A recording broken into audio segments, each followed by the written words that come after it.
آج مجھے جس موضوع پر لب کشائی کرنے کا موقع دیا گیا ہے وہ دراصل مجھ سے بہت بڑا سوال کیا گیا ہے کہ کیا ہم آزاد تھے؟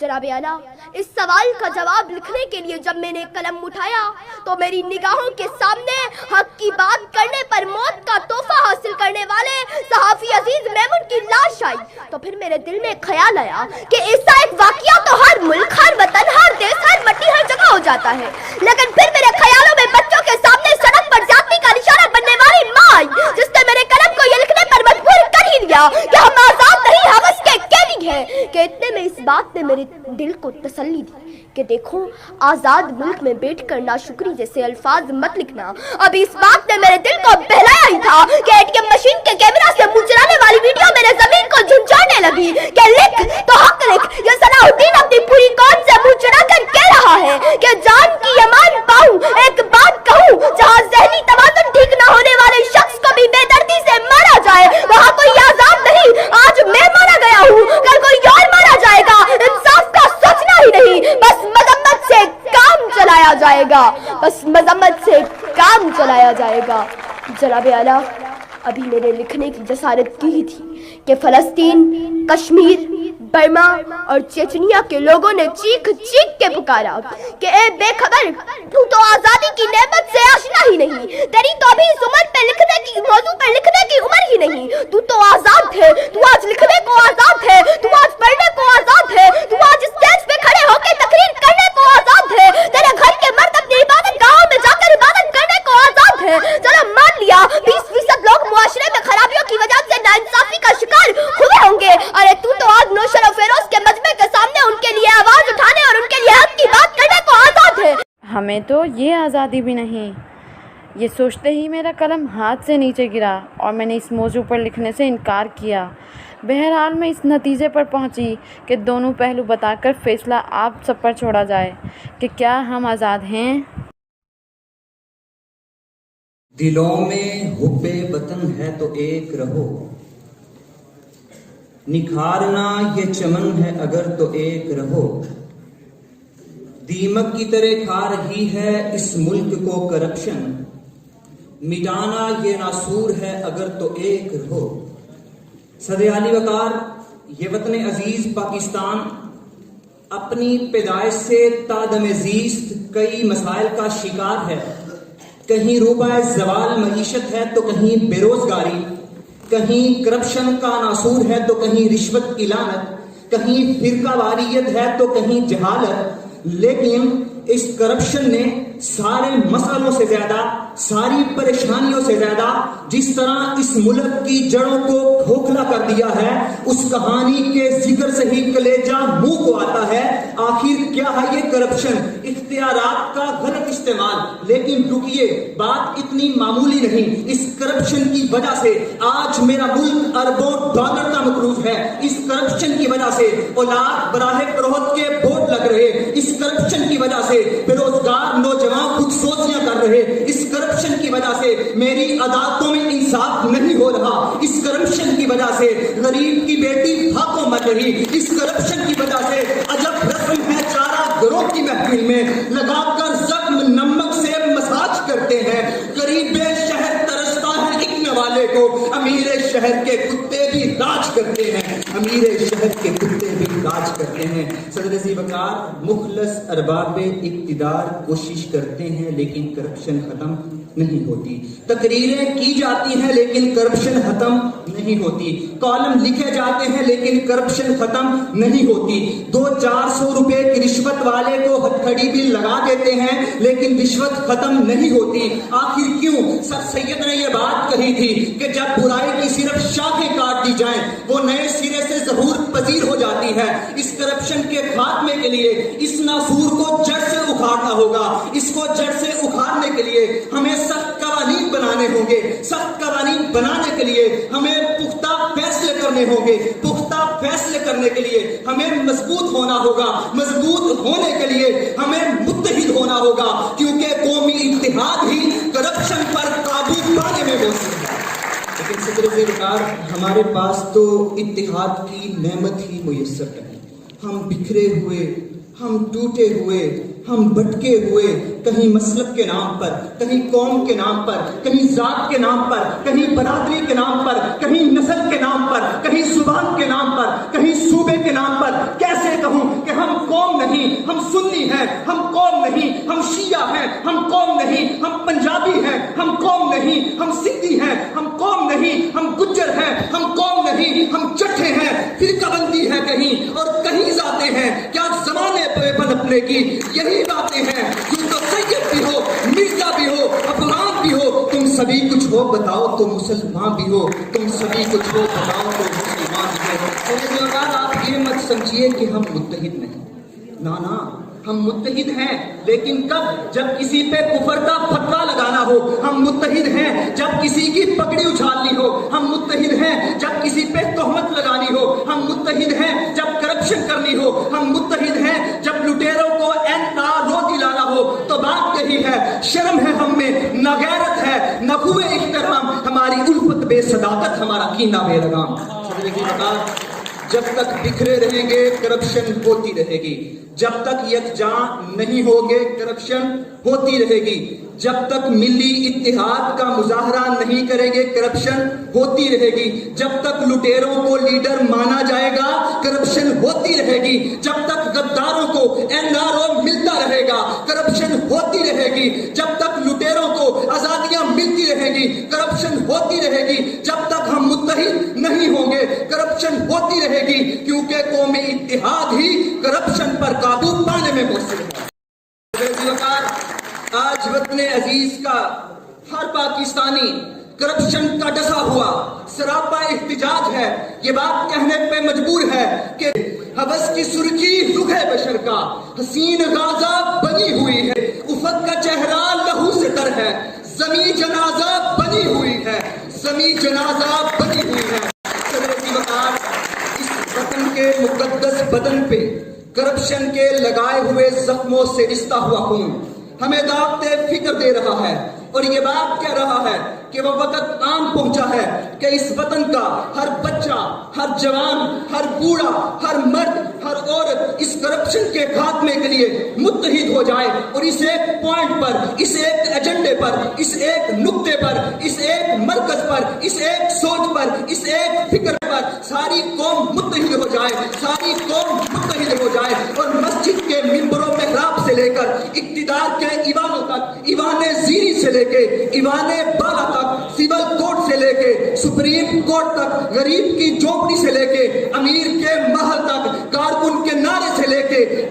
سیاست دان کی جیت تک، اسکول کے بینچ سے لے کے یونیورسٹی کے آڈیٹوریم تک، مزدور کے کچن سے لے کے صاحب کی فیکٹری تک، پرائیویٹ کلینک سے لے کے سرکاری اسپتال تک، ہر جا یہی صدا سنائی دے، ہمیں کرپشن سے نفرت ہے، نفرت ہے، نفرت ہے۔ تب کہیں جا کے کرپشن کا خاتمہ ہوگا، کیونکہ قومی اتحاد ہی کرپشن پر قابو پانے میں مؤثر ہے۔ السلام علیکم۔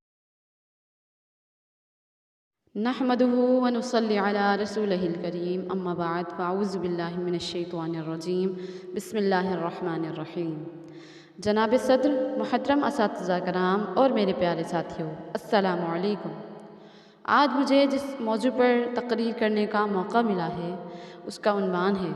حضرت محمد صلی اللہ علیہ وآلہ وسلم بحیثیت حکمران۔ بلغ العلا بکمالہ کشف الدجا بجمالہ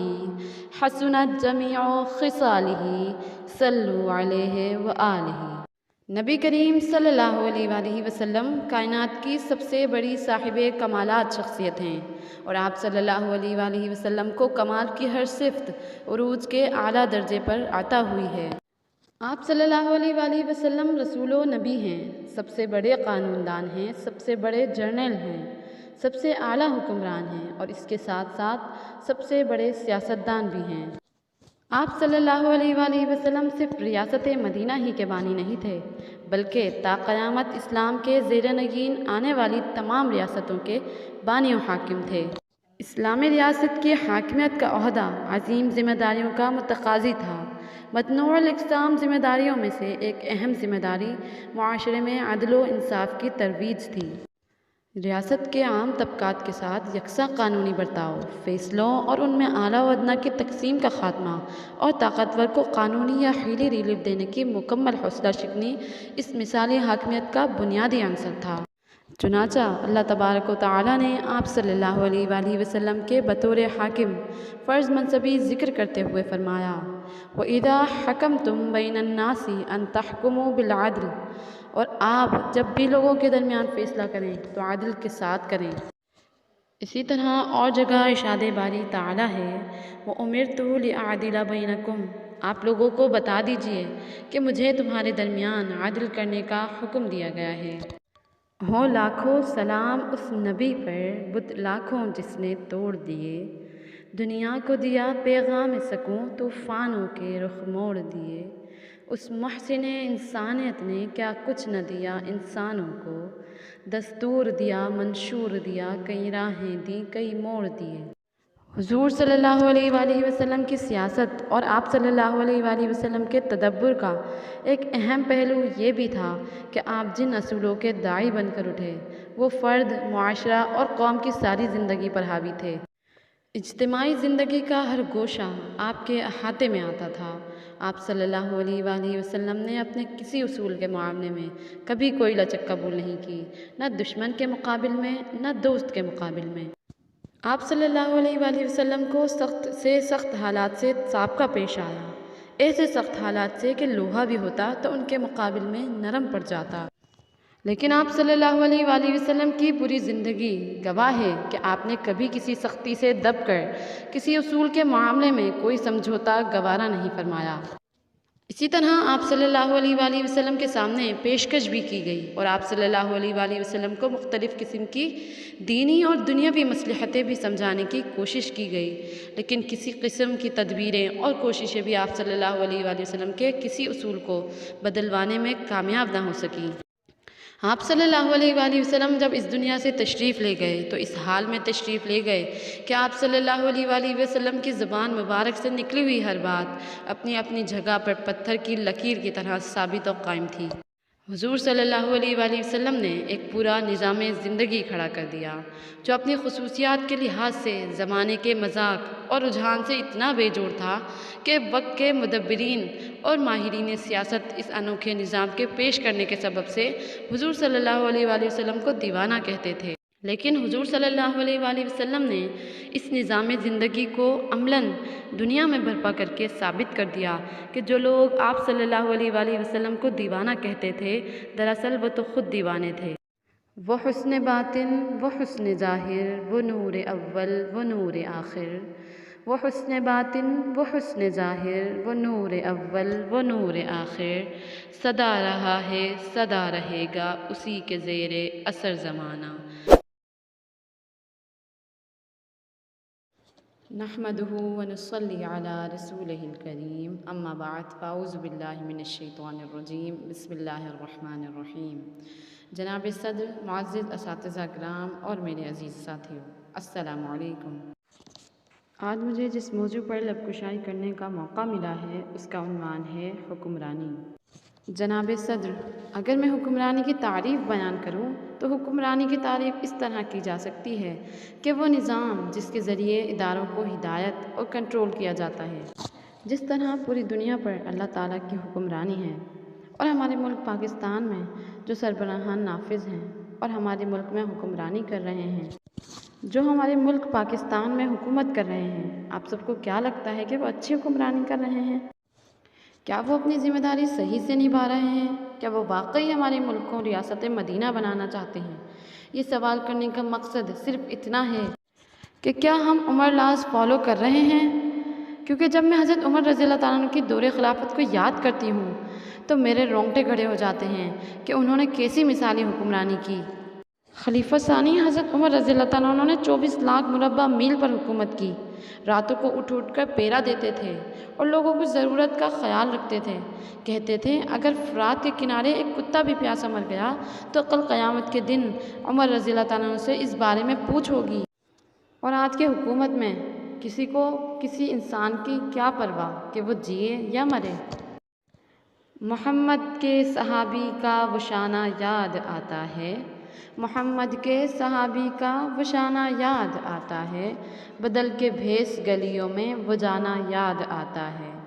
نجف اس عہد کی مائیں جب آٹے کو ترستی ہیں، نجف اس عہد کی مائیں جب آٹے کو ترستی ہیں، عمر تیری خلافت کا زمانہ یاد آتا ہے۔ جناب صدر، آپ جانتے ہیں ہمارا پاکستان ریاست مدینہ کب بنے گا؟ جب یہاں بھی اسلامی قانون نافذ کیا جائے گا، اسلامی طریقے سے حکمرانی کی جائے گی، جب بنے گا یہ ملک بھی ریاست مدینہ۔ غریب شہر تو فاقوں سے مر گیا اور امیر شہر نے ہیرے سے خودکشی کر لی۔ جہاں غریب کے بچے کو رزق کوڑے کے ڈھیر سے ملے اور امیر کا کتا امپورٹڈ خوراک پر پلے، جہاں غریب زخم صاف کرنے کے لیے ایک ایک قطرے کو ترسے اور امیر لاکھوں کی شراب انڈیل کر غریب پر برسے، جہاں دولت کی غیر منصفانہ اور غیر عادلانہ تقسیم ہو، چھوٹی سی جھونپڑی کے 10 اور عالیشان بنگلے کے صرف 2 ہی مکیں ہوں، جہاں سماج دوہرے ہوں، جہاں رواج دوہرے ہوں، جہاں کردار دوہرے ہوں، جہاں مایا دوہرے ہوں،